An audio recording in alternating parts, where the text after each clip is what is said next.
we rolling? How are we rolling, Chris? We are rolling. But So- I've got to take some photos, so you're just going to talk amongst yourselves. I should probably just not introduce a podcast yet because we are just still in the chatting shit phase. But I'm just showing Gary my new purchase. I say new purchase, it's a Christmas present from my mum for me and Kirsty.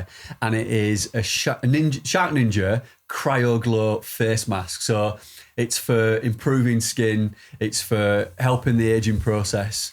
Amazon link in the bio. Or yeah. Yeah, they've not sponsored the pod, I might add, but it's pretty wild. Gary looks like he's just stepped like onto a James Bond film, Feels like and my he's like cheeks some are sort of cold. Bond villain. Yeah, so you've got to watch YouTube to see this, but like it's basically like a Phantom of the Opera mask with a red glow behind. Chris is going to take some pictures, and I've we'll got to do a probably video. pop it Gary's on asked me to do some videos Instagram today. at some point. Funny story though, right? Because I've been using it now for about 2 weeks, and I shit you not, right? Went to TK Maxx the other night after work, and I went to buy a laptop case laptop case for Ellis because she's just bought a new Apple Mac. You're not going to say you got asked for ID. Yeah, I got fucking ID'd. I bought a set of steak knives. Didn't have any laptop cases. I got a set of steak knives and I got fucking ID'd. Honestly, first time in 25 years I got ID'd on these steak knives, and I think it's because of the mask. It's got to be on it. Can't be anything else. Genuinely, I'm not making that up for the pod, right? That is a true story. I got ID'd. I'm 45 this year in TK Maxx. It feels quite nice, doesn't it? Yeah. What's the cold so it's bit got to be doing? to do with the cryogenic thing, hasn't it? So it basically goes cold on the cheekbones and then different parts of your face, and it like I'm reversing the aging process. I'm like Benjamin Button, honestly. Doctors are baffled. Tried it on your ball sack. Yeah, put it in your balls out, mate. Yeah, take it back. Lift Get it rid of all back those up. grey. All that red light will get rid of all those grey pubes you've got, Gary. We've just lost every follower. Sorry, we we're ever just descending. We're just descending Any into. chance we can start a podcast? Yeah, I know. take this We're off? just descending into madness. You can turn it off. Or keep it on if you want, Gary. It's totally up to 4 you. minutes. Does this mean I'm only going to be... It is. It'll rejuvenate you. Honestly, you'll feel like a new man once you take it off. I promise. Yeah, I think I better take just the noise.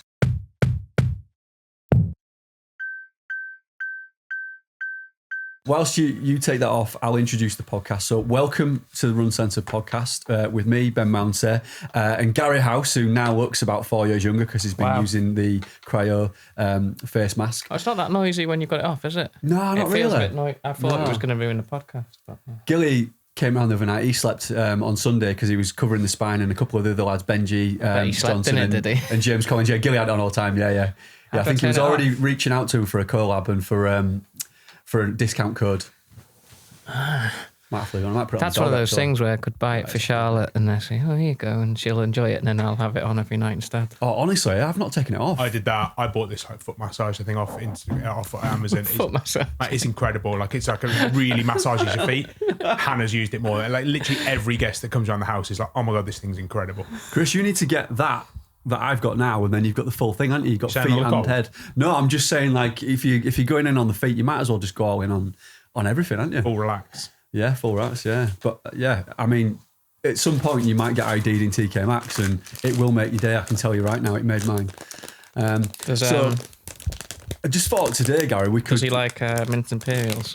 No, Pete. Can you open Pete that doesn't- even closer to the microphone, please? He does like most food, does Pete, but not mint imperials. They're not, well, it actually probably would eat one, but No, mate. I'll have to pick his shit up. And it might actually probably be hard, wouldn't it? Yes, I Come out know. like a mint imperial, maybe. It might go straight through him. Tastes nice. I've just realised I put mint imperial in when I'm starting a podcast, sorry. I better do a bit Not more. doing well here, am I? Better do a bit more talking. We started off this very relaxed, haven't we? Nobody would believe this is I think it's our 56th episode. 56 and in, yeah. They would. Yeah, they probably would, to be fair. Yeah. No, I thought this episode, we're almost going to bring this out.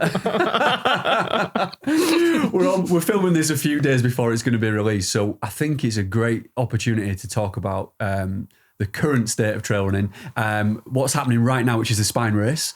It finished, the winner finished yesterday of the main spine race. Finally. So it's good. Yeah, finally. It took a while. I thought we were actually going to be covering it live today, Gary, the way it was going. Need the age reversal on after watching that race. Definitely. I think we could probably sell that to a few of the runners, I reckon.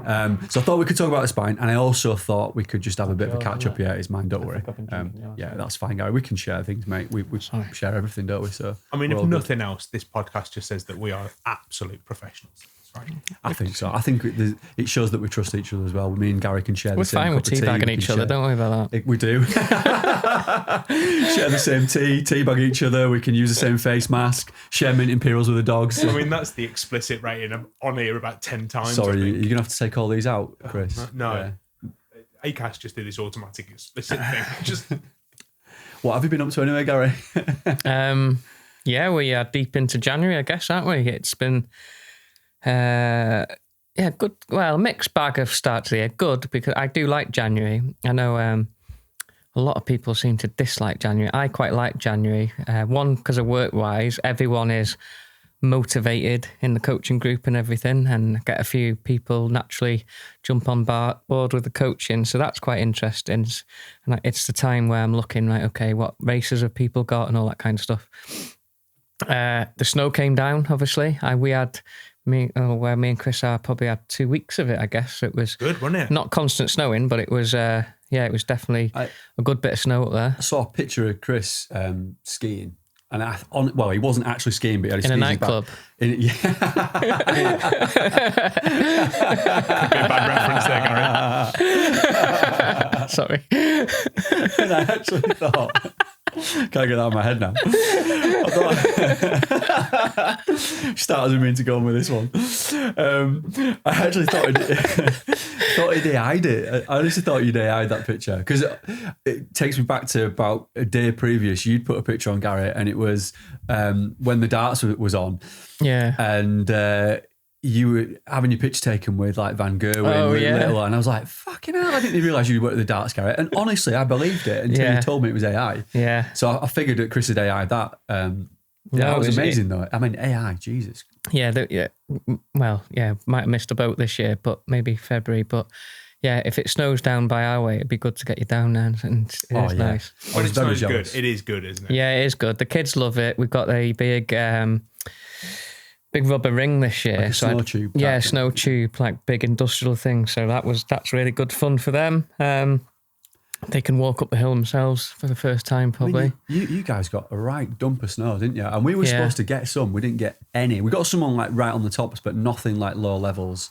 I was really disappointed. Scotland got a load, but we'd just come back from Scotland. Midlands was supposed to get hit, but I don't think it was as bad as what they predicted.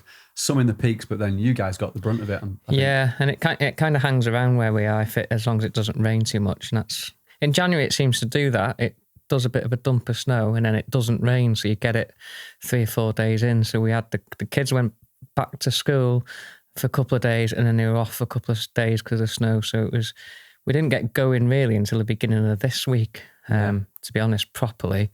Football's kicked off again in our house. That's all go. Yeah. Charlotte fractured a wrist, so that's been fun. On the ice, was it? On the ice, yeah. She was trying to get a new record on the snow tube, and come and stuff. No, she's taking a dog for a walk, and it got a bit excitable, and it's just the ice, to be honest.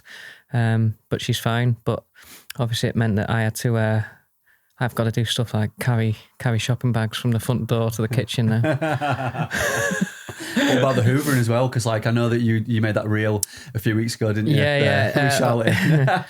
The hoover's not working for some reason. I'm sure it'll get fixed once the wrist gets fixed. Yeah, I'm going to say you won't be rushing that now. No. No, she's all right. Yeah, I do feel a bit bad for today because I had to take the automatic car. Oh God, yeah. Third world problems and everything, but yeah. So there was no fuel in the other one. Yeah, that's my trick with Kirsty, to be honest. Yeah. But I've busy couple of weeks. I had I think I probably spoke about maybe we didn't actually. I had 2 weeks where I couldn't do any exercise or running really. I did have a back flare up, so the disc herniated enough to push on the nerve. Not the same injury as I had, well, obviously like a lower level version of that.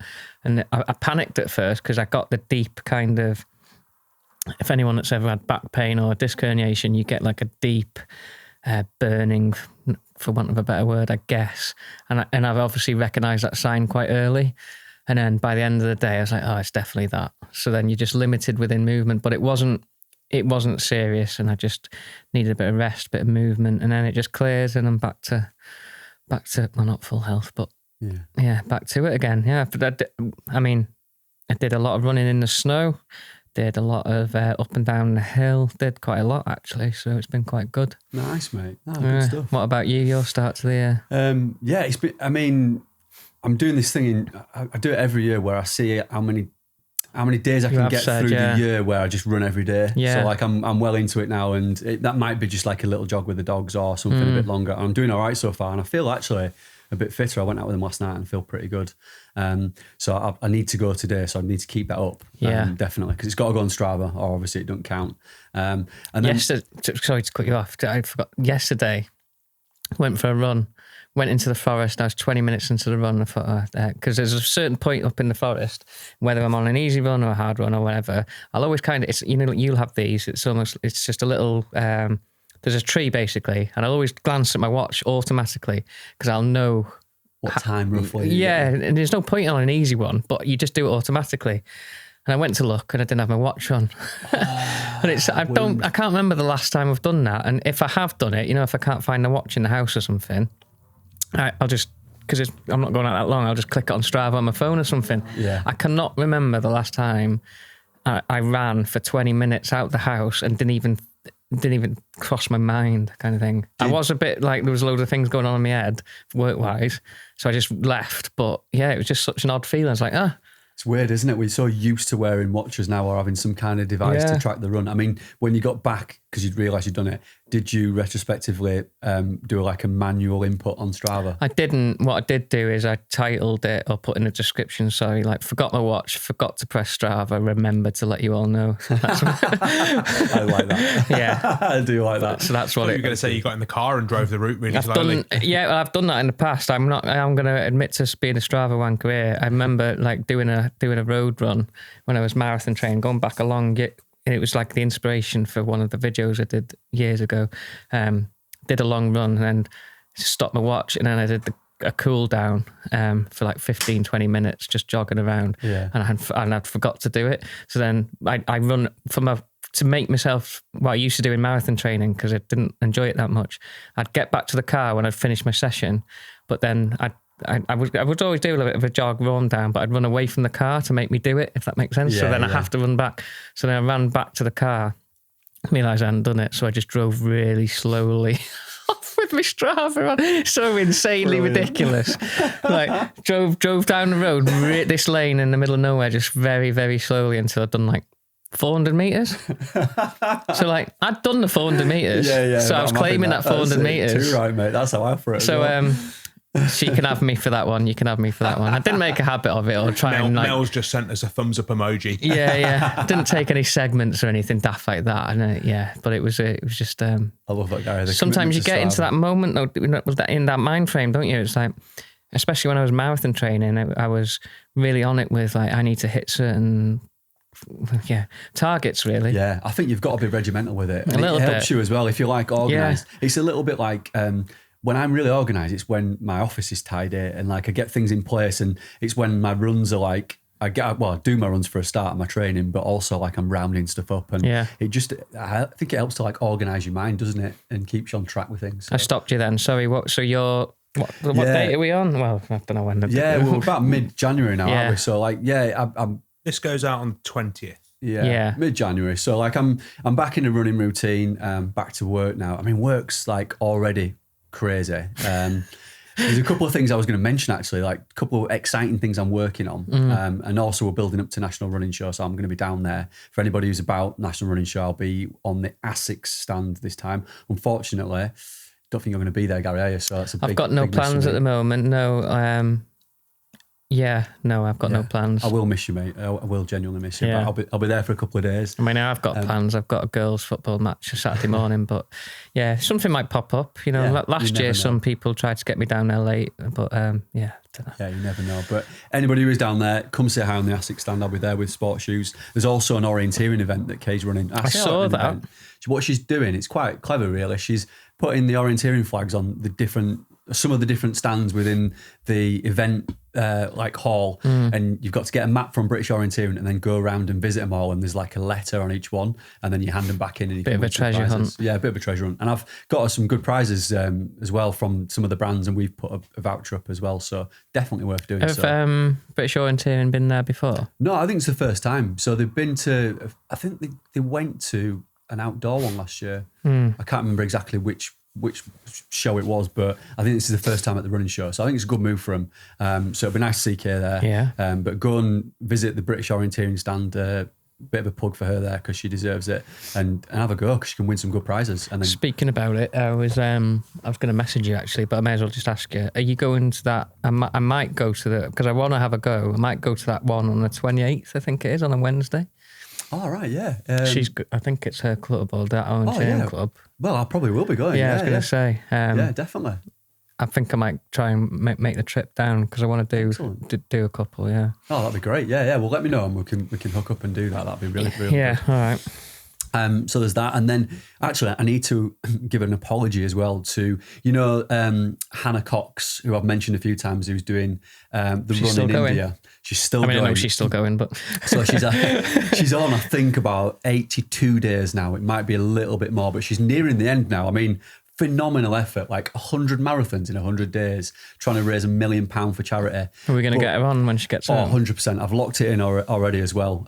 So yeah, Hannah, I know you'll be listening because she always listens Don't to be the doing podcast. any shit Zoom calls before you come on here, Hannah. We want the exclusive. You've heard it from Gary. I'll let you come on as long as you give us first exclusive, 100%. But I need to apologise to her because the whole sort of challenge is called Project Salt Run, and I've been calling it Project Salt for about 3 months and like wrong naming it, and she pulled me up on it last week and I was laughing about it, and then she started wrong naming SportsShoes, so we're sponsoring it, so she started calling us Shoe Sport, so that's prompted me into an apology, so public apology, Hannah, I'm really sorry. So what you're and saying Natalie this as well. isn't coming from Ben, this is coming from Ben's boss. Yeah. He's been made to say this. That's it, yeah, I've been made to come on and apologise so we get it right. So it is SportsShoes, it's not Shoe Sports, and it is Project Salt Run. I'm going to get this right, off Hannah will crucify me. Not Project Salt, but follow her. Please donate because she's doing an amazing job. I feel like it's going under the radar compared to where I wanted it to be and where she probably wanted it to be in terms of donations. So please give her your support because it is incredible what she's doing. The team out there are doing a great job. So shout out again to Hannah and to Natalie, and they're always repping the sports shoes, not the Shoe Sports t-shirts. So yeah, top job. Finish it off in style, Hannah, and give us that exclusive. Not always jealous of these challenges that I see people do, but that's one. I'd love to spend time in India. Yeah. To be honest, but I know they've all been ill at some point. I know Natalie was really ill last week. If you're there for 100 days, you're going to be ill. Yeah. Sorry. In fact, I messaged her to see if she was all right, and she's not messaging back, so I'm hoping she's still alive. Shout out to Natalie. Hope you are. So anyway, I think you're bound to get ill at some point, aren't you? If you're eating different food as well and like kind of living for so long in a different place. So that's one of the work things. And then the other work things, very exciting. We are about to launch, I don't know if I've told you about this, Gary, actually, a new trail team. So we're calling it the Pro Alpine Trail Team. So PATT. The young guns. The young guns who are going to be mentored by some of the old guns as well. But essentially what it is, it's a team that SportsShoes are sponsoring that I've put together with 2 other people. So Claudia, who works for SportsShoes, International Marketing Manager, who you met at Kendall, and Emmy Collinge. So Emmy, for those that don't know, is one of the greatest mountain trail runners that this country's ever produced. She lives in Italy. She was the European mountain running champion in 2016 in Italy, in Arco, and she was the silver medalist, the runner-up in the World Mountain Running Championships in 2015 in Betsycoed in North Wales.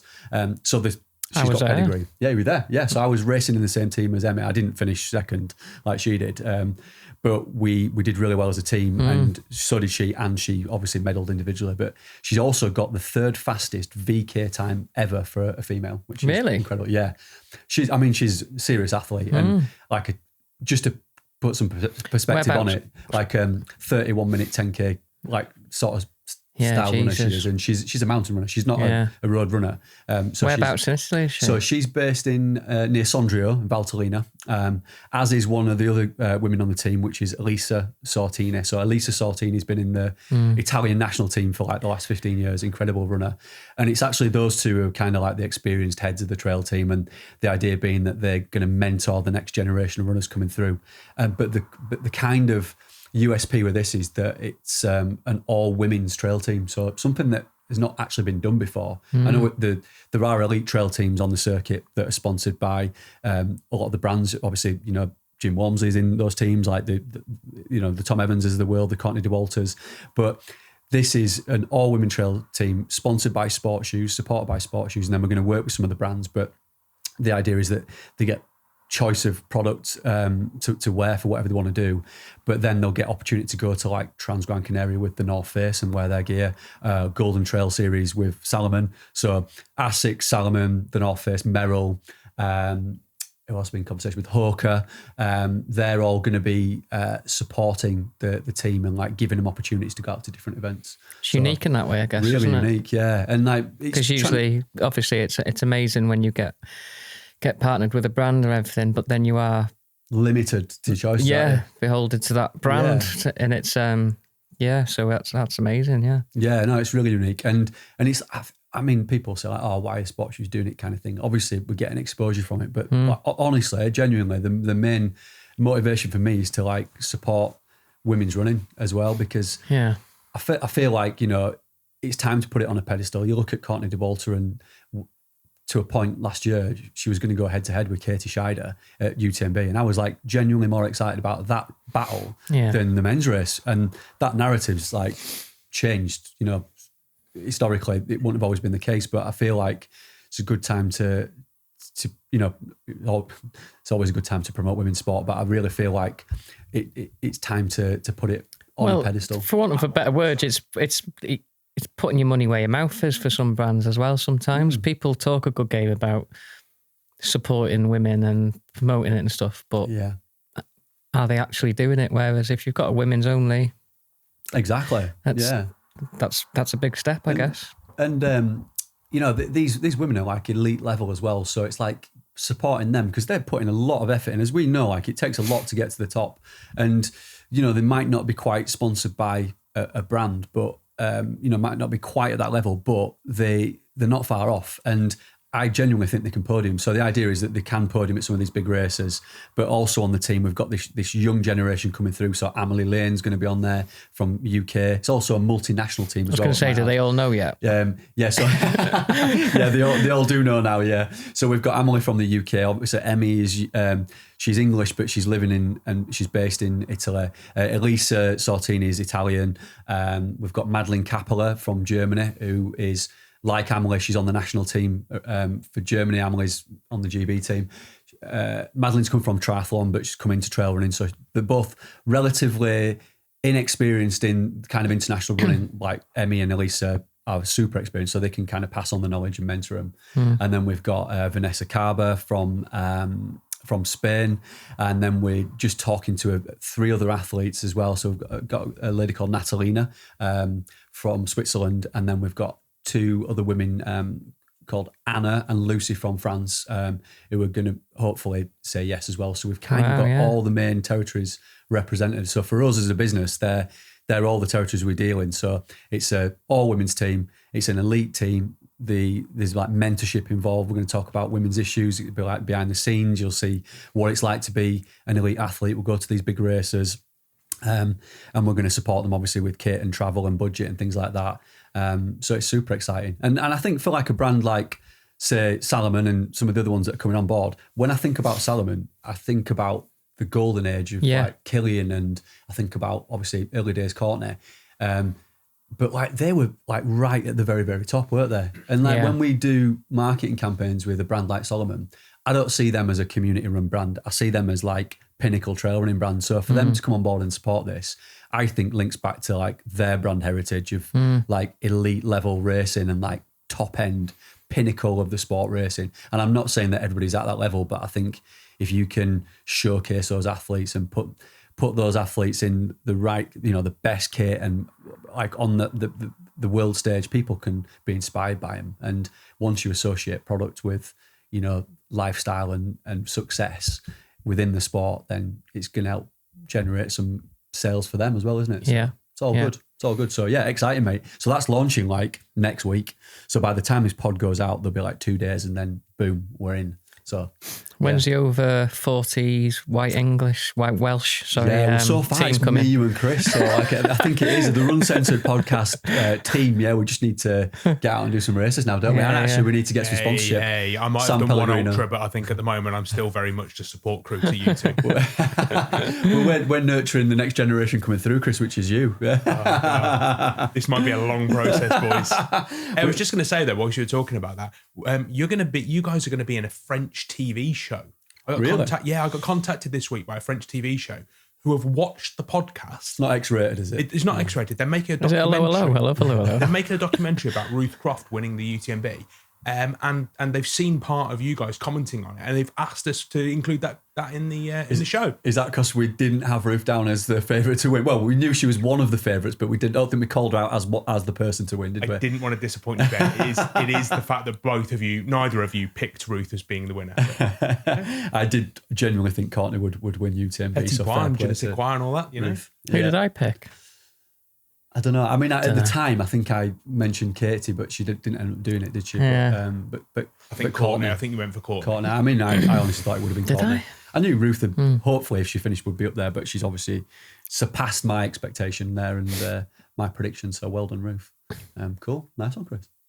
That's a long intro. Sorry, I went to town on that Pro Alpine Trail Team, didn't I? But that's all right. I'd actually forgotten I was going to talk about that, and it was only when you reminded me of what I've been up to. It's been a labour of love, Gary. That definitely. It is nice to like work on a passion project as well, though. So like I know it's work, and it takes a lot of work, but it's quite nice to like put something back into the. You get something tangible back when it's like human beings, like the women that are going to be racing in that team. You get something tangible to see, like how hard you've worked and see it come to light, don't you? Whereas, like, not to sound kind of blunt, but if you're just selling shoes all the time, it's like it's all numbers again, like we touched on with Ellis, or we will touch on with Ellis. It's that's the reason why you get into it, isn't it? Really? Yeah, no, definitely. It's good that SportsShoes. I mean, I know we talk about them a lot, but it's good that they are as a brand getting behind something like that. And proactively like putting something back in. I know we're getting exposure out of it, obviously, but but we are investing a lot of money into it, so it's not coming without cost to us, But I think, but you could get exposure by putting that money into a bloody advert or something, couldn't you? Yeah. So it's up to you guys where you put that money. So doing that is great. Definitely. And it's good to be in a position where we can do that as well, and like them, giving us the opportunity or allowing me to do that. So it's brilliant. So shout out to everybody who's involved, Claudia, Emmy, and hopefully and the rest of the team. It paves the way. More brands might do that kind of thing, because I know there's a couple of teams that get off the ground and stuff like that. But to have youth and females as well, it's like the more of those teams that pop up, the better, really, because I can't imagine what it'd be like being supported if you're in your early 20s or something and you're struggling in the sport, but you want to make it to the top and you get some support like that. Yeah. Brilliant. Exactly. I mean, the other thing as well that I'll just quickly mention before we jump into the spine as well, and it is a nice segue in, because it's also about distance running, is Elsey Davis and the Circuit of Cornwall. I know we've talked about that on the episodes with Rich, because Rich Gill was down in Cornwall helping to film that, but we just yesterday released the film on our YouTube channel. So I know I had a few people asking me about some of the films that we showcased at Kendal Mountain Festival. That was one of them, and that now is live on our YouTube channel. So if you head over to SportsShoes YouTube or jump on our Instagram, you'll be able to actually watch that film for free. So that's Elsey Davis, Circuit of Cornwall, 400 miles around Cornwall. I mean, she's not doing the spine, but the spine equally. I mean, I don't think you can compare the spine to anything really, can you? I'm thinking distance-wise, 268 miles of the Pennine Way. Compared to watching United at the moment. Which is more painful. I was going to say. Or Spurs. I'm glad we've put a ban on talking about football at the moment. Yeah, let's not even go into that. There is nothing to talk about in football at the moment, is there? At least you've made a good signing. Yeah. What, a sporting director? Oh, you mean the guy that's the brother of the Oasis people? Conor Gallagher. Okay, now. Yeah, he's all right. But yeah, the spine, I mean, 268 miles, isn't it? I think the distance is around that. Give or take, yeah. But geez, doing that midwinter Pennine Way. And just going back to before we deep dive into it, the weather recently has been amazing. Like you had all that snow. We had some beautiful frosts. The week before it. The spine. Would have been perfect, wouldn't it? If they'd have done that a week ago. What you want is hard icy frosty ground. Yeah. Whether it's snow, whether it's a bit of ice or whatever, because you can just stick your you don't need full crampons necessarily, but yeah, and get running. That's how Jack ran those kind of conditions don't come around that often. So being absolute crap underfoot, it's not going to play to fast times to begin with. So yeah, then you're talking it's just a war of attrition, really, to be honest. And this year wasn't the same depth in field in the full spine that we've seen in recent years. Not to say that there wasn't lots of great runners there, but it just seemed to implode quicker than usual, didn't it? Yeah, they did. And I guess we never talked about it really before it went out there. But who did you think was going to win the spine? Or did you have like an idea in your mind? I called Rayshon to Gilly, but only because, not through. Yeah, I only realised he was on the start line, I think maybe 48 hours behind, and knowing his background from Glaciers wins and stuff. So that's the Tour de Glaciers. That's the 400 odd mile circuit, and that's like round Aosta Valley, isn't it? In the Alps. Yeah, I mean, there was when I was looking at the start line, James Nobles. I thought if he stays in one piece, he's one of the standouts, and John Kelly was obviously a favourite. Yeah, I wasn't sure what kind of shape John was in or anything. He's obviously won it before, but yeah, having Rayshon there, because it's his first time there, I assumed he was there to, as a contender. To be honest, he's not the kind of guy to be on the start line just for laugh. And he's also come off the back of doing the Trans Gran Canaria 360 in November, so two massive events within a short space of time. Christ, and add a third to that as well. Yeah. So and then you had Chris Cope as well. Chris Cope, actually, I remember when we had a quick chat with a couple of people. Chris ran Dragon's Back when I ran it, and he keeps doing these events. So I don't know Chris too well, other than chatting to him around camp a couple of times, and he's done a few of those spine. I'd love him to get one of those big races right, to be honest. He seems to have nailed it on the shorter spine distances, doesn't he? But I think so, I don't know too much. I'll be honest, because in the spine, I've got one eye on it, but I'm following the people. I had a lad in the sprint south, Mikey, who did well, and then I've got Aled, who was in the full spine. So my attention in the spine is either close friends or someone I'm coaching. Outside of that, unless it's a close race up front, I'm not just sat there watching a dot all week. But Aled is actually still out there now. Wow. Wow. So we are giving away when we're recording this, but this is the Friday afternoon, and it started Sunday AM. So he is, but he's got good mental strength, so he'll be finishing hopefully today. And Zuki as well. We know Zuki's out there, and I know he's had a bit of a tough time of it from what I can see. But again, anyone that finishes just must be. I mean, you'd be elated because you've put yourself on the start line for a reason. But I can't imagine, especially when it's your first one. So there's quite a few people that keep going back, and I understand why you would probably go back. Maybe it's not a race for me at all yet. I've not been sold. every year I think, it kind of sounds you just get caught up in it a little bit, don't you? Yeah, I think. you do, And the social media gets better every year around it if you're interested in it. But you just can't get caught up in that, because I know what it is like being cold. We talked about it briefly before, didn't we? Just the constant days of getting colder, being wet through.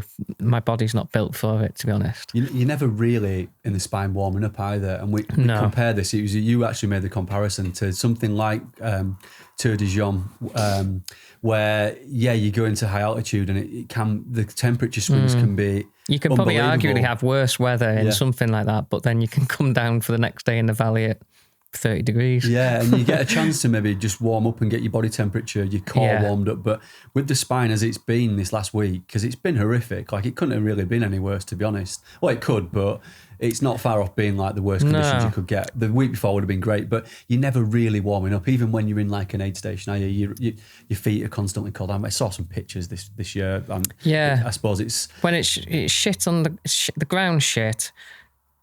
When you go up a hill, it's probably fucking freezing.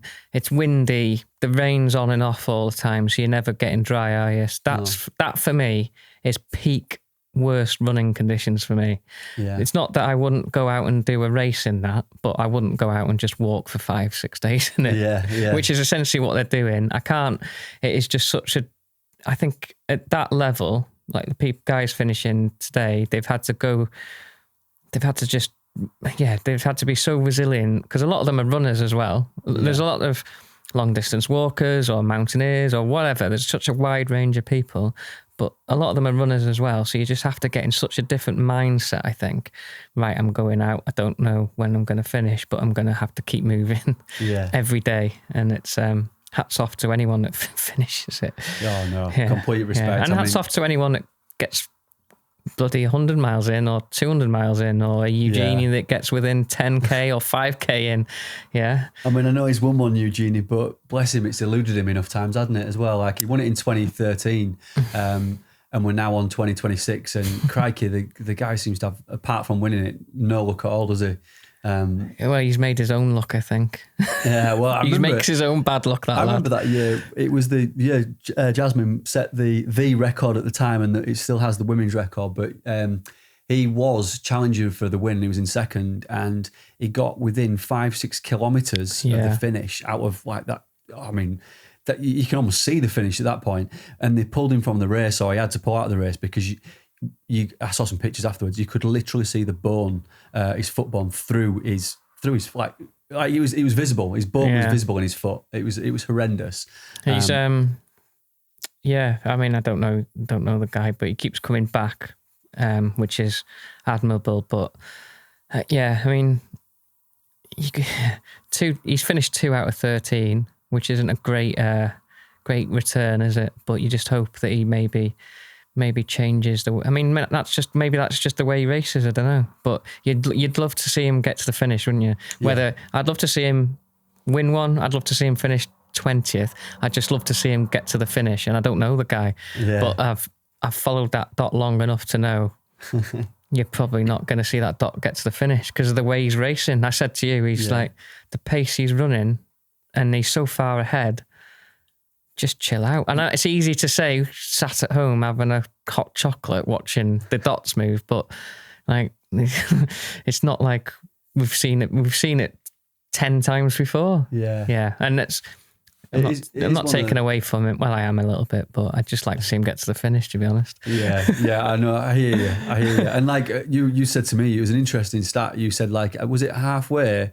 Was it like 12 minutes or 50 minutes off Jack's record? I don't know if it was one of the other groups I was in. It might have been James's or whatever. I can't remember. Someone, but I got that stat. It was so in the spine race, he'd gone through the Challenger North course 12 minutes slower than Jack Scott did it. Sorry, Challenger South. So that's 100 miles of the 268. About 108 miles or whatever it is. Jack Scott obviously had a storming run to win that race, but Eugenie only ran 12 minutes slower. So he'd gone off at a pace. So that shows what kind of and yes, it's you might think it's doable, but he's not shown that he can do it. So just I don't know. And then Sebastian Rachon, who won the race yesterday. Yeah. Your prediction, he came through, but like when you were watching it midweek, he was sort of nowhere, was he? It was that classic case of hare and the tortoise, wasn't it? Yeah, well, the only way he could win that race from a couple of days is if people ahead drop out, so which is can always be the case at that race. And, you know, we're talking as people who have not been out there and done that race. I've coached people through it and watched it and everything, and so you do see patterns emerge, and you know that even in the last day of racing, it can all change. Even in the last 20k, it can all change. Going over the Cheviots, it can all change potentially. So, yeah, there is always a race on, and if you are still of sound mind enough to keep moving, you should always keep moving because like you say, like the winning time 96 hours. That's not been a winning time for many years, I don't think. I think Jack's off the top of my head, I want to say 72. Yeah, Jack's is on the other end of it. Yeah, good weather year and competition pushing him and stuff like that. So you can see where it's a massive time gap, isn't it, for a winning race? Yeah. And of course it's slightly different and all that kind of thing. But still, yeah, it made it interesting for different reasons this year, I think. I like personally, if it's a race, I like watching it, as in if there's a couple of them going at it. But I also like the stories coming just through from even behind the scenes. I've enjoyed listening to, I've been in touch with Mel all this week and stuff, getting little stories here and there. And I enjoy that part of it because you can feel like you know a bit about the race without actually having to go and suffer. Yeah. No, Even definitely. the media team are suffering, aren't they? Oh, absolutely. I mean, also shout out to Anna Troop, Super Trooper. Oh, yeah. She won again. She won another spine race. Sorry, she's won the summer twice, I think now, and this is the first winter that she's won full spine, which is impressive. But she obviously knows how to run that race. Interesting stat there as well. I can't quite remember the exact time, but it was over 100 hours, wasn't it? Well over 100 hours. But on what the spine were claiming, 30 minutes sleep. Yeah. Can you believe that? I saw the post. It's not true, I don't think. Can't be, can it? Surely. 30 minutes sleep. I don't know. I could not imagine having 30 minutes sleep in, say, 120 hours. I think I'd be dead. Yeah. So, I mean, the limits are being pushed in terms of sleep in that race, aren't they? I think that's what would get me, Gary. Honestly, like the sleep deprivation as well. There's not a lot. Like when I watch that race, I mean, it's inspirational to see these people, but I'm not inspired to do the race or ever enter. Nothing. And there's been a few times this week where I've gone to bed and I've taken the dogs out for a walk before I've gone to bed, and I've been out for half an hour and thought, thank God I'm not doing the spine, and I've slept so well knowing that fact. It's just being fucked for weeks after it as well, and all of a sudden it's February. It's like I want to do other stuff. So yeah, it's mega impressive. There's been, and the way it's grown as well is obviously interesting because you've got the full spine, you've got the Challenger South, you've got the Challenger North, you've got the Sprint South, you've got the Sprint North. It's a bit of a beast now, isn't it? Yeah, and I think this year the new race was the Sprint North, wasn't it? That wasn't a race before, so there were 5 races previously, and now there's 6. Yeah. There's 3 South, 3 North, and then within the Challenger races, you've obviously got the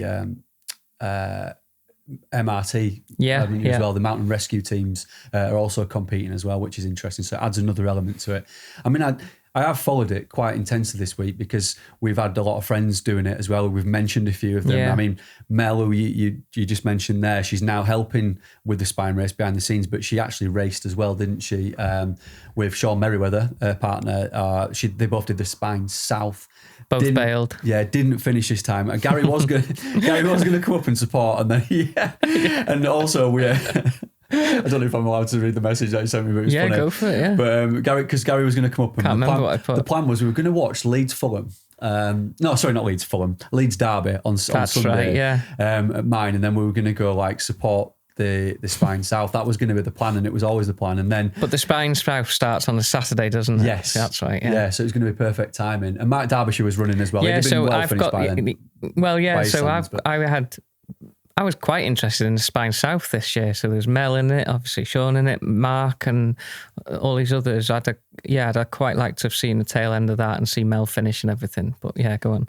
So Gary sent me a message saying, I'm not going to come today now. This was on the Sunday morning. And I'd been in the lakes. I was travelling back down to watch the game. And he said, the weather's shit.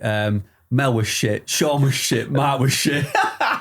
The weather's shit and the spine is shit. Spine shit. So I'm not coming. And it really made me laugh. That's it. I said I may as well just watch United be shit. That's it, yes. Which it did. It did make me chuckle. At least they were consistent, were they? At least I'm honest, mate. Yeah, absolutely honest. And Mel will laugh at that as well. She'll definitely. Oh yeah, she doesn't mind. I don't think she's done a good job. I've not really watched those updates before, but because Mel's a friend, I've tried to tune in. So because I spoke to her a bit in the build up, just because she was quite rightly a bit nervous. I think she's done a great job. But then if you get someone that's been in it and knows it, you can't go wrong, can you? No, she did say to me she wasn't sure how it was going to go, how it was going to play out. So I think she went in with some, it was into the unknown, and it is, isn't it? Like it is into the unknown for all of those races, no matter what distance you're running in those conditions. I think when you can be definitely disappointed if you don't finish these races, but also it's a high risk race, isn't it? So you've just got to crack on. Yeah, definitely. Yeah, we were going to have her on, but she hasn't had a shower, so I told her she's not allowed on. And I don't want her using any Moulton Brown either. I took that out of circulation. Actually, I haven't taken it out of circulation. Chris had a shower at mine this morning. Did you use plenty of it? Well, I did the test. I mean, do you want to sniff my arms? Right. I did one arm with Moulton Brown. Go on. Yeah. So at Christmas, Gilly bought us some Man Cave, didn't he? And you bought me some Moulton Brown Black Pepper Charge, the best scent. So Chris did a test. I've not sniffed him yet, but we'll do it in the break. It'd be weird to do it on screen. He washed his body in half Moulton Brown and half Man Cave. So we need to see which one we prefer. Which one do you prefer, Chris? Yeah, but then if you're washing with one hand. No, I did one arm. I did one arm in Moulton Brown and one arm in Man Cave, and let's call it a draw. Okay, yeah, that's a fair result. So did you use the same? You used your right hand just to wash your right side of the body. Getting a bit technical now, Gary. Well, yeah. Okay. You skiing in the shower?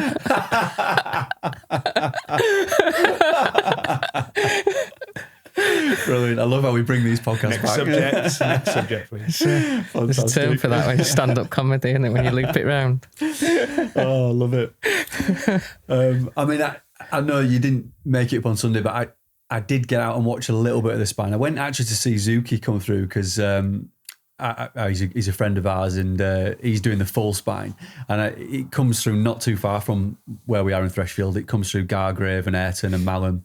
So I went over to Gargrave. But the thing about the Spine as well is you've got to remember you can't actually interact too much with the runners, can you? Because you've almost got to like keep them at arm's length. Yeah, if you know what I mean. Can support them. I mean, yeah, I'm pretty sure this is right. You can support them verbally and all that kind of stuff, but you can't pace them. You can't give them anything.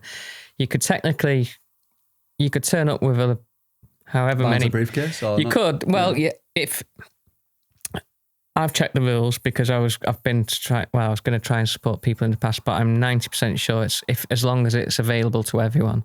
So you couldn't turn up and offer someone a sausage roll, but you could turn up and offer with 250 sausage rolls maybe. Yeah. So it's available to everyone. Or ice pops. Not sure how they're popular. Yeah, well, we said I was going to set up Greg Sluts, wasn't I? Instead of Greg Slut, yeah. I was going to be, but instead of Greg Slut, maybe next year. But we'll need to get some Greg sponsorship. Don't know how the Spine would enjoy me just turning up at Hut 2 dressed up as Greg Slut. Going down a storm would be great, wouldn't it, for social media? I couldn't cope with the ratio of sausage. There's probably a high ratio of vegan sausage rolls in there as well. But I'd have to get that right. So yeah, but it's hard but yeah, you can support definitely. Yeah, you just can't help out. So I mean I said all right to him, and I maybe like just spoke to him in a couple of fields, but like I'd have liked to have done a few miles with him. I'd have liked to have actually run to Malham or something, but I know I couldn't do that. And I don't think you can run with them. Yeah. I know we mentioned there that perhaps the main Spine race didn't have the depth as it's had. I don't want to do people a disservice here. The depth it's had for the last few years. I don't want to. I mean this to come across in the right way, but I mean in the past we've had like some lineups where you could almost have 10 I suppose, superstars on that start line where you've got, your likes of Damo going against your Pavels and your Jack Scotts. Usually and you'd like have a load of them. I say a load. I don't know how many. I'd have to have a look. But you'd have a good few of them going well under 100 hours, wouldn't you? Yeah. So it just makes it different. And it's like you say, it's a different race every year because the conditions are different every year. Yeah, so that's true. Unless you're really at the top, you can't really, a lot of people will have a time in mind, I guess, but otherwise you've just got to have a bit of a strategy in terms of the checkpoints and when you're going to take your sleep and stuff like this, and are you going to make best use of the light because there's not many hours of daylight and all these kind of things. And I'm obviously giving advice from someone who's never done it, but again, you've got to look at a race and logistically have a plan more than I'm just going to go and aim for 100 hours or 120 hours or something like that, because that's not a plan, is it? No, that's true. And although there wasn't, let's say, this stack lineup for the main spine race, there was actually a stack lineup this year, not in the race, but watching and following the race, and that was the lineup of videographers, photographers. Honestly, the talent that has been following this race from the photography and videography world has been off the scale, like to the likes I've never seen before at the Spine. I mean, it's gone up another level. We've always had like your Steve Ashworths who are phenomenal, and your Andrew Hendrys who follow the Spine and produced amazing pictures, and anybody else who's like followed it and done the photography for the last few years. But this year, both of those two were covering it. I think Andrew was covering it professionally for the Spine race, and I mean, Steve always does like Sportiva and Scarpa, so he was on the course as well. But we had Gilly, our good friend Gilly was working for Beta Sports. He was following Sophie Grant and John Kelly for the period of time that John Kelly was in. Sophie's just finished as well, so she finished third today. Good So on her. Gilly did the full stint with her. He's been like living, eating, sleeping, breathing the Spine. He stayed at mine on Sunday night. I think Sophie's going to get a restraining order on him. What other kind of situation? Do you just get some guy following you in a van for a week? That's and true, okay. Taking intimate pictures of you. Nah. And alongside Gilly was Ben Johnson, who was making a film about Zuki. And he'd taken James Collins, our content lead, as well with him. So those three all stayed at mine last week, and we had a good crack and a good catch up, and then they went off and literally they've been following the Spine like step by step, blow by blow. And then Sam Pratt, because they said before, they didn't know much about the race, would they? So no. I'd like to catch up with them at some point and see what their impressions are. Absolutely. Like you touched on in the group yesterday, it was because it was you.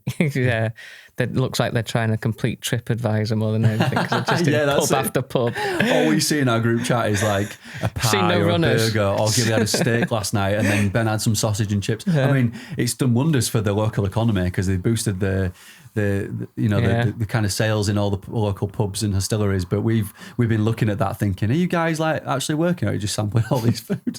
So we've naturally just been taking the piss from the sidelines, haven't we? I know, but yeah, I mean, you add to that like Sam Pratt, who's been working for Montane specifically. He's been doing all their stuff for their social media content. Who else have we had in there? For a good friend David Miller is, I mean, I don't know how much I can reveal about this. Let me just say that he's been following the Spine. He's got, for a bigger purpose, he's been taking pictures like behind the scenes, and we've supported with it. The Spine race is supporting him, and so are Montane. So we kitted him out because he needed to be kitted out, did David, because he's not just been following it around in his van. He has been driving around in his car, but he's been like sleeping at checkpoints. He's been like on the ground. He's been like living the Spine, like not quite as a runner would live it, but as much as a photographer can, whilst sort of staying alive and sane. So he's been really like roughing it this week, let's say, like getting right in and amongst it. And he sent some amazing pictures to me. I mean, I've been using pictures from David, from Gilly, from Rich, from Benji and James all week, and like some of the stuff I've seen coming out of it, the content's been amazing. And like the difference as well in content, like Andrew Hendry, who I mentioned before, for me, he takes some amazing Spine pictures, but he sort of like lights a lot of it from behind as well, so like it makes it look really epic. But they're amazing shots where you've got somebody like David who just photographs it as it is.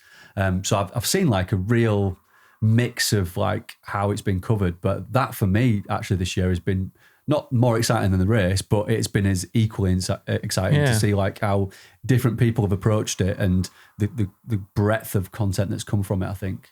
Yeah, definitely. It's super interesting. And then actually, I think Nigel Hockin, who used to work at SportsShoes, and Rob as well, a good friend of ours, they've been making a video for, I mean, he's not finished James Nobles, they were following him around as well. So it's I think what we're seeing now is a bit of what happens at UTMB, where there'll be certain people within the race are getting almost like a special treatment in terms of like there's either been an investment from them personally or the brand to make a film or some kind of short form documentary where they're long form documentary, I should say, where it's like following their journey, so you can really get to see what the spine is like. I know there's a spine film out there, and there's a few other kind of, I suppose,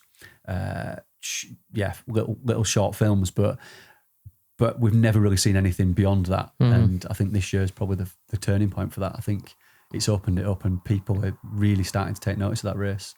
Definitely. So it's growing, isn't it, the spine? Like, yeah, I don't know how much more it can grow. Maybe they'll put a sprint on or something, or middle sprint, or I might whatever. do that one if it's sprint, like a 10 miler or something. Yeah, they might. They might do, yeah. Still full pack, still shit shovel a lot. Yeah, it's interesting because like we joke about the kit sometimes, but those sprint events, like if you are interested in the spine, and I've told people in the past that have done 100 milers and all sorts, that again, my best advice is usually just go and do a sprint one year, or if you haven't done lots of winter events in the UK that are that kind of distance, just go and do the sprint, because you have to have the same kit throughout, and that's, people might go, why do I need all that kit for the 50 miler? And you think from an organisational point of view, well, if you start in there, it's almost like you could see it as, is this event or is this week, is this the whole spine experience for me? Well, I need all the kit for the sprint, I'll do the sprint, and then you can crack on, I think. Like, a lot of people So I do see a value in the sprint because you have to go and do it in full kit, and let's be honest, 50 miles is still a long way in those conditions. It's just a different race, and then you can get a good feel for it. I think a lot of people might worry about jumping in the full spine or the Challenger North or South, when that sprint is a good option. And then you can take the big jump because you know you've got the kit and all that kind of stuff. Yeah. I guess it's set up in a way now, like you said, where you can work up the distances, can't you? Because you don't really want to be like... I don't know why you would keep doing the same one every year. Yeah. Unless it's the long one. And I know some of them do it. I'd like to ask the question to someone who's done that, why are you doing the Challenger North every year or something like that? Just to understand it. But yeah. Yeah. I guess unless they've like not finished it the year previous and they want to go back and exercise those demons, that might be a different. But you're right, if you're just doing it every year and finishing it, and it's an interesting one, isn't it? You think they'd mix it up a little bit and do something a bit different. I mean, we saw Damo and John Shield do the sprint, the North sprint. So were they running together? I don't know. I was trying to work it out. They look like they finished together. Don't know. I wasn't sure if every picture I saw them on, they were running together. I don't know whether they, I mean, I guess you must set off in a race like that and just agree that you're going to run together or finish together. I'm not into this crossing the line together. I'm not sure. Sprint it out if you have to. Yeah. The competition in it. Yeah. I've always been of that mindset, to be honest as well. It's joint winner. I know that I think Montane, John is sponsored by Montane. Montane got bashed a little bit on Instagram because they announced him as the winner and then went on to like say, but he finished with Damien. So like, has he won or not? Or you know what I mean? It was where the words. They changed it afterwards, and it was absolutely fine. But it didn't read very well. Put it that way. Well, I'm sure he'll get more attention than Damo on Montane anyway. Yeah, true. Actually, yeah, Damo wasn't mentioned too much, obviously, because he's normal, isn't he? But yeah, so those guys doing like Damo and stuff, doing the I don't know if I could be bothered doing the race, even though it's a sprint, and then doing media for the week and stuff like that. Like Mel still did a good chunk of that Challenger South, and then went straight into helping out and being on the media and stuff. It's not like she was just doing camera; she's been helping people all week and stuff. She's done a full week, hasn't she? Because we did invite her on, actually, didn't we? Apart from we have to put pegs on our noses because in case she's not in the shower. But like she's not finishing until Sunday. So it's a full week of like from racing, like you said, straight into it without any time off. Don't feel too bad for her though, because she's fucking off to Tenerife straight away. So. Yeah, well, yeah. Is it Lanzarote? I think. Yeah, but still, it's yeah, not a bad gig, is it? Yeah. All right for some minute, eh, Mel? So we've not sold you onto the spine. No, mate. I mean, the spine. Not that I'm selling it. No, the spine has put me off the spine. It'd have to be like, you can't guarantee the conditions, can you? I mean, had it been conditions like it was the week previous, I'd have looked at that in a different way, I think. Do you know what? If you could guarantee it me nice snow, ice, just cold, I can deal with cold. Yeah. But the wind and rain all week, and I can deal with underground condition, like shit ground conditions. So one of the two. But when it's a lot of it, it's not for me. The thing as well about the week previous, you probably saw it. There's like a full moon. It's the wolf moon, and it made like everything just like really light on a night as well. Almost to the point where you could probably run on the fells without a head torch at times. So like, I love running in those like conditions. Well, like you said, every year the spine comes on, and I'm like, kind of. Not that I'm coming round to it, but I do in the back of my head. I'm wondering if that's something I'd want to do one day. And then it starts, and it's snow at our house, and I can run round that lovely forest. Yeah. And go home. Yes. Yeah. I don't want to miss that every year. That's one of my favourite times of year when I'm able to run around the forest in the snow and stuff. Yeah. I do not want to be trudging around the Pennine Way for 5 days or whatever. And it's not just doing it then either, is it? It's all that training in the build-up you've got to do over the Christmas period. Which that's it. I'm not. Yeah, I think I'm very lucky to live in North Wales. I would have to spend a lot of time on the Pennine Way, and I've spent some time on the Pennine Way, and I would only go there if I have to. Yeah. And like the Cheviots are lovely, but I mean, and full respect to anybody who's committed to training and doing the spine. Like I'm not trying to like. No, I'm obsessed with watching people's stories and stuff, the same as anyone else. But it's not for me. Yeah, exactly. It's the same as like 24-hour track running isn't for everyone else. When I was okay at that, I would do that. If my body would allow me to do that, I would go back and do that again. That's not for everyone, is it? Yeah. Marathons aren't for everyone. You don't have to be. No. You can still appreciate something without thinking, I have to do that now. Plus, I absolutely love dot watching, and I won't want to miss out on that either. I would like to see. Sport I'm like quite good at. Do you know what I'd like to see more of? For shorter races, and I know there's open tracking do a lot of the shorter races, but opening up that messaging thing. Yeah. Do you know what? That's a great idea, actually, Gary. Yeah, I think you're onto something there. So you could just finish your 3-4 hour race and then look at your messages and stuff. Yeah, that'd be really nice, wouldn't it? Yeah, I like that. And I think just following a race in that format where you're watching the dots. I might message them, There's something quite beautiful about that, isn't there? Yeah, you're right. I think because there's lots of races where you can follow the dots, isn't there? But like the messaging ones are only like Dragon's Back, the Spine, Cape Wrath. I don't know which others you can message on. I might be wrong, but yeah, I don't think there's many short ones that they open up the messenger. No, that's true. Yeah. Another thing I was thinking the other night as well, I was out running with the dogs on my own around the quarry. It's pitch black, horrible weather. It wasn't that late actually, but I'm just not very good at like running on my own in the dark. Like I don't know if it's because I've been scarred from like horror films and like Blair Witch Project growing up and things like that, but my mind just goes over time. And I was thinking, like, if I was running on my own in some of these places, like near Cam Houses, for example, which is up like near above Penny Gent and on your way towards Hawes, it's like pretty bleak out there. And I just think of like American Werewolf in London. And I know I'm soft here when I'm saying this, but I probably shit myself. And like to do that night after night on your own, I'd either have to run with somebody else or I don't know. I just got this real fear, and it just doesn't appeal to me. Like I even get nervous in the quarry, and like Chris has been out with me in the quarry this morning, and we've been around with the dogs. It's not a scary place, is it? But no. But funnily enough, I'm the same. I just don't like the dark, and I think it is a whole Blair Witch thing. Honestly, I think it's just ruined me. Like that film, and like I think American Werewolf in London is the one that got me because it was filmed, I think, up at Saddleworth Moor, near where I'm from, and like I can't run on the moor now without thinking about like getting eaten by a werewolf. Yeah, I know that sounds fucking stupid, right? But like every little like sound and like, so you not like been out and just like when it's and turned your head torch off when it's full moon and just I do love it when I'm with somebody. I actually like it better when I'm with the dogs. And I know this, like, people will be shaking. They're going to be a big help, aren't they? Yeah, I know. Yeah. And I don't know what it is. Like, I mean, yeah, they're not going to do anything. They're not going to do jack shit. But I don't know. There's just something in the back of my mind where I think it's just my mind just is in overdrive. And I think as well, I'm only guessing now because I'm not on Ultra and I've not done these events, but I think your senses are probably even heightened even more when you're absolutely knackered, you piss wet through, and like you're on like day 2 or 3 of going into the night, and everything would just be like quite intense. That just doesn't appeal to me at all. I think what you would like is, you've probably experienced it in some races maybe, but in a lot of the races I've done in the past, when you have to go through the night, whether it's like a 5 p.m. start or you are going through the night anyway, and you do go through those dark hours, and then there's a time when the sun is just coming up. Yeah. And that's a beautiful moment.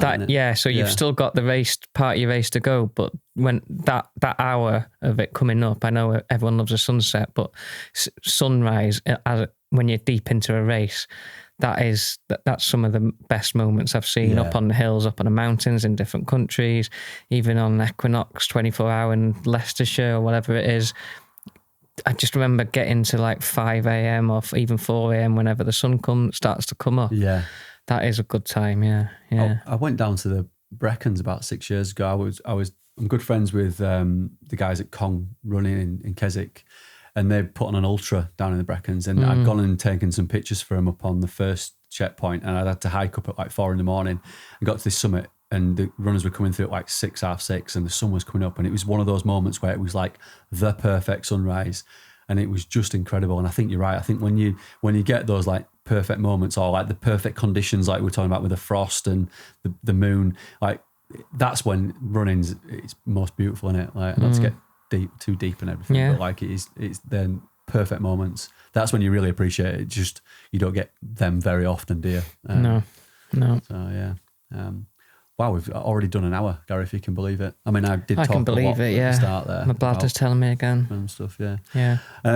So yeah, it's not inspired you to do the spine. It's not going to be on your list next year. No, it's not yet. No, hats off again to everyone that's done it. But I'll enjoy watching the dots move along for maybe the weekend, and then by Monday I won't be watching. So you've got 24 hours to finish. No, I do enjoy it. I like the fact that you can just go about your day, dip in and out and stuff like that. I know some people just obsessively watch it, but again, like I say, I'm following friends or someone I coach, and then the rest of it is the spine. It is a time of the year where I really look forward to watching it. I'll be totally honest. Like I said, I think that you pointed it out there, Gary, that there's the dot watching thing. I want to see more of it now. Now you said it, like, why don't we bring it into more races? I think it's just super exciting, isn't it? It's a great way to cover races and get engaged. And people who are not runners just... you'll get shot for this, but imagine watching the dots on like the classics fell races and stuff. Yeah. No, it's true. And actually seeing where everybody goes as well. Exactly, yeah. Put it on a... Orienteering would be funny as well, because that would be more... Put it on the big screen and in the field. Yeah. And just watch that. It would be hilarious, actually, yeah. I think there's a whole new sport out there. If sponsors are listening, or somebody's listening who wants to invest in taking this to all these races, I'd definitely think it'd take off 100%. We just need to not leave it in charge of you to charge the GPS devices after we almost lost the dog this morning. Oh yeah, shit, yeah. Kirst still kill me watching. Kirst is working away at the moment, but we took the dogs around the quarry and Pete fucked off after a rabbit.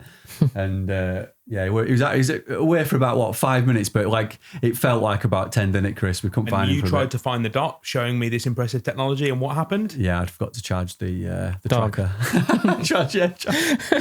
charge him, yeah. And then we were sort of like retracing our steps, and Pete, in classic Pete style, just comes from the opposite direction that we're heading in, and that he was heading in originally. I don't know where he goes. I would love to see Pete's tracker, like dot watch Pete, because honestly, he must do some ridiculous miles. Sorry for dobbing you in a bit there. No, it's all right. She's used to it. She'll never listen to this far into the podcast. Nah, she won't. She stopped listening now as well. Like I keep saying, so like, what do you think of that episode? Oh no, I'm listening this time. So we need to pull her up on that, actually, don't we? Yeah, definitely. No, a good little spine recap that. I think a big shout out to everybody who's done the spine, and also the winners of the spine. I know we only really talked about the main race there, but hats off to anybody. I think long and hard when entries open if you actually want to be there. Yeah. Yeah. Oh, because nobody wants to read your 10-page DNF. Very true, yeah. The spine entry is not a great Christmas present for anybody who's not expecting it. So, yeah, think carefully. It's not a cheap one either. No, it's not a cheap one. Definitely not. It's a big investment if you want to do it. And that's not to mention the kit as well, which, of course, is available at sportsshoes.com. Can give you a list if you want to know what to get. And I'll do you a good discount rate. But yeah, I think we'll leave it there, Gary. It's a good catch up. It's good to be back on after Christmas and the New Year. We've got some exciting guests coming on. Want to get don't want to give too much away, but we can talk about the next one that comes on, can't we? Friend of ours. Can we talk about it next week? Next week's Ellis Bland. Yes, yeah. Didn't know if we were keeping it a secret or not. No, That's sorry, why I was pausing. Building it up, I anticipation. thought you were going to give me some big celebrity then or something. No, I've not got anybody ready. But Ellis is going to come on. Ellis, great guy, good friend of ours. Ellis of Varga, the headwear company. So, I mean, we might even get two episodes out of it, to be honest, because Ellis is that interesting and he's competed at such a high level in running. We want to talk about that. We want to talk about fell running just in general because he's come from that background, and also like Varga. It's a hat brand we love, and we want to know more about that really, and the journey that Ellis has done as an athlete, but also now in business. So yeah, we'll leave it there. And without further ado, we'll see you next Tuesday. Nice one. Good recap. Yeah.